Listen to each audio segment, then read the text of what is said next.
కూడా ఈరోజు నరేంద్ర మోడీ గారికి సందర్భం.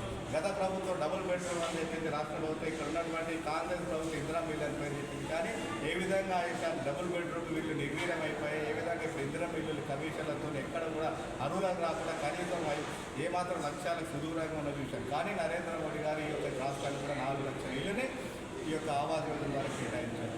కాబట్టి ఇలా దాంతోపాటు ఆప్టిక్ ఫైబర్ సుమారు 2 లక్షల గ్రామాలకు ఈరోజు మనందరం కూడా చూస్తున్న ప్రతి గ్రామాల్లో కూడా డిజిటల్ పేమెంట్ జరుగుతుందంటే ఈరోజు ప్రతి గ్రామంలో కూడా ఆప్టిక్ ఫైబర్ నరేంద్ర మోడీ గారి యొక్క ప్రభుత్వం చేస్తుంది.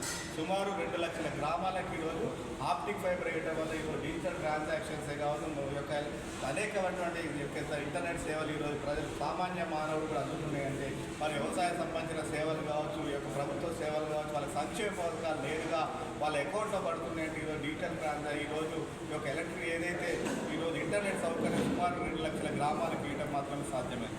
గతంలో ఇంటర్నెట్ వాడే వారి సంఖ్య కేవలం 25 కోట్లు ఉంటే ఈ యొక్క నరేంద్ర మోడీ గారి ప్రభుత్వం ఈరోజు 95 కోట్ల మంది ఆదివాసీ ప్రాంతాల్లో కూడా ఈరోజు ఇంటర్నెట్ సౌకర్యం ఉండడం వల్ల మారుమూల ఉన్నటువంటి వాళ్ళు కూడా ఈరోజు ఫోన్ సౌకర్యంతో ఇంటర్నెట్ సౌకర్యం 95 కోట్ల మంది ఈరోజు ఇంటర్నెట్ సౌకర్యం పొందే సందర్భం. ఈరోజు గతంలో భారతదేశంలో కేవలము 6 కోట్లు మాత్రమే ఈ యొక్క మొబైల్ మ్యానుఫ్యాక్చరింగ్ జరిగేది. ఈరోజు మరి 33 కోట్ల మంది ఈ యొక్క 33 కోట్ల మొబైల్ ప్రతి సంవత్సరం ఈ దేశంలో తయారయ్యాయి.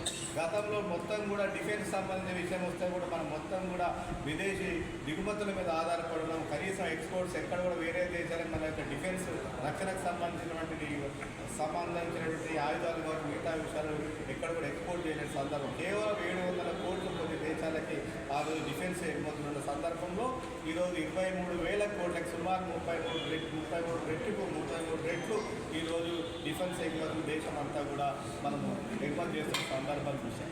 కాబట్టి ఈరోజు ముఖ్యంగా చెప్పినట్లయితే గతంలో చిదంబరం గారు పార్లమెంట్ చెప్పారు, ఈరోజు మారుమూల ఉన్నటువంటి ఆడబిడ్డ డిజిటల్ ట్రాన్సాక్షన్స్ అని చెప్తున్నారు. మీరు ఏ విధంగా ఈ దేశంలో ఉన్నటువంటి చదువు రాని వారి యొక్క డిజిటల్ ట్రాన్సాక్షన్ చేస్తారని అవహేళనగా అవమానంగా మాట్లాడితే ఈరోజు 18,000 ఒక్క నెలలో 18,000 కోట్ల రూపాయలు డిజిటల్ ట్రాన్సాక్షన్ చేస్తున్నారు. ప్రపంచంలోనే 50% డిజిటల్ ట్రాన్సాక్షన్స్ ఒకే మన యొక్క భారతదేశంలోనే జరుగుతున్న సందర్భం మనం చూసాం. ఈరోజు 98% మంది ఈరోజు డిజిటల్ ట్రాన్సాక్షన్ ద్వారా వారు ఈరోజు మారుమూల కొబ్బరి బోండాలు అమ్మేటువంటి వ్యాపారస్తులు కూడా ఈరోజు డిజిటల్ ట్రాన్సాక్షన్ చేస్తున్నారు.